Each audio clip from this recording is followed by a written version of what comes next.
പ്രിയേ, എന്താ? നിന്നെ കാണാൻ ഇപ്പൊ ഇവിടെ ആരെങ്കിലും വന്നിരുന്നോ? ആര് വന്നു? ഞാനിവിടെ മുറിയിൽ ഇരിക്കുവായിരുന്നില്ലേ? ദേ, നീ കള്ളം പറയണ്ട. ആ വന്ന ശരത്തല്ലേ? നിങ്ങൾ സംസാരിക്കുന്നൊക്കെ ഞാൻ കേൾക്കുന്നുണ്ടായിരുന്നു. ഓ, ഒളിഞ്ഞു കേൾക്കുന്ന വൈഭവം പിന്നെ പറയണ്ടല്ലോ. നീ നീ എന്തൊരു അപകടം ചെയ്യുന്നെന്ന് നിനക്കറിയോ? എന്തപകടം? ആ ശരത്തിനെ വിശ്വസിക്കാൻ കൊള്ളില്ല. അവൻ നിന്നെ ചതിക്കും. അതെ, ഞാൻ നോക്കിക്കോളാം. ഇയാളുടെ കാര്യം നോക്കിയാ മതി. ഞാൻ ഇടപെടും. ശരത്തിന് നീ കൊടുക്കാമെന്ന് പറഞ്ഞ സ്വർണം നീ കണിമംഗലത്ത് നിന്ന് കൊണ്ടുവന്നതാ. നാളെ അവരത് ആവശ്യപ്പെട്ടാലോ? എന്നിട്ട് നമ്മുടെ അച്ഛനെ നാണം കെടുത്തിയാലോ? ഒന്ന് പോകുന്നുണ്ടോ? മനുഷ്യനൊന്ന് രക്ഷപ്പെടാനും സമ്മതിക്കില്ല. പ്രിയേ, ശരത്തിന്റെ ശരിയായ മുഖം നീ കണ്ടിട്ടില്ല. നീ ഇങ്ങോട്ട് കയറി പോകുന്ന ശേഷം അവിടെ എന്ത് സംഭവിച്ചോ നിനക്കറിയോ? എന്ത് സംഭവിച്ചു? ശരത്ത് അവന്റെ ഏതോ ഒരു കൂട്ടുകാരനെ വിളിച്ചിട്ട് നിന്റെ കയ്യില് പണമുണ്ട്, അത് വെച്ച് അവർക്ക് എന്തോ ഒരു പ്ലാനിങ് ഉണ്ട്, അത് നടത്തണമെന്നൊക്കെ പറഞ്ഞു. ദേ, അവൻ വിശ്വസിക്കാൻ കൊള്ളാവുന്നവനല്ല. എത്രയോ കാലം മുന്നേ ഞാൻ നിന്നോട് ഇതൊക്കെ പറഞ്ഞതാ. എന്താ കഴിഞ്ഞോ? ഞാനേ ഇതെല്ലാം വിശ്വസിക്കാം. കാരണം പറയുന്നത് ഏറ്റവും സത്യസന്ധയല്ലേ. ചേച്ചിയുടെ പ്രശ്നമേ ഞാൻ രക്ഷപ്പെട്ടു പോയാലോ എന്ന് അസൂയ. എനിക്കെന്തിനാ നിന്നോട് അസൂയ? എനിക്ക് തന്തേന്നുള്ള ഉള്ളതുകൊണ്ട്. ഞാൻ വായിച്ചിട്ടുണ്ട് ഈ അനാഥ പിള്ളേരുടെ കോംപ്ലക്സ്.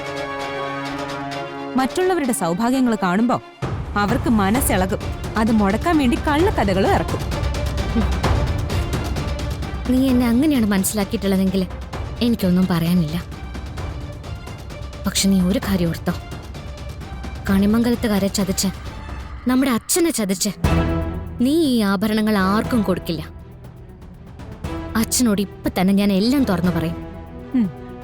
അപ്പൊ അച്ഛൻ എന്നെ ഇവിടുന്ന് അടിച്ചിറക്കും. ഞാനിവിടെ ഇല്ലാതായ അച്ഛന്റെ അമ്മയുടെ ഒറ്റ മോളായിട്ട് ചേച്ചിക്ക് ഇവിടെ കഴിയാം. ഇത് തന്നെയാ ഞാൻ നേരത്തെ പറഞ്ഞ അനാഥരുടെ കോംപ്ലക്സ്. പ്രിയേ, പോയി പറഞ്ഞോ, എന്താന്ന് വെച്ചാ ചെയ്തോ.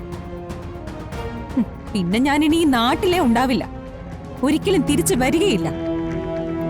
മോളെ, നോക്ക്, കണിമംഗലത്ത് നിന്ന് ഇറങ്ങിപ്പോരാൻ എനിക്ക് ഒട്ടും മടിയില്ലായിരുന്നു. എന്റെ വഴിയിൽ ആര് തടസ്സം നിന്നാലും അവരെ ഞാൻ വെറുതെ വിടുകയില്ല. അത് ചേച്ചി ആയാലും. എനിക്കൊന്ന് ഉറങ്ങണം. ഒന്ന് പോയി തരുമോ?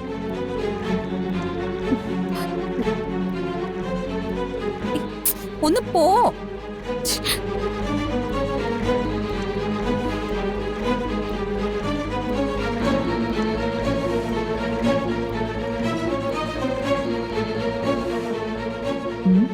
ഇനി അച്ഛനോട് പോയി പറയുമോ? പറഞ്ഞ പിന്നെ അവളെ ഉണ്ടാവില്ല.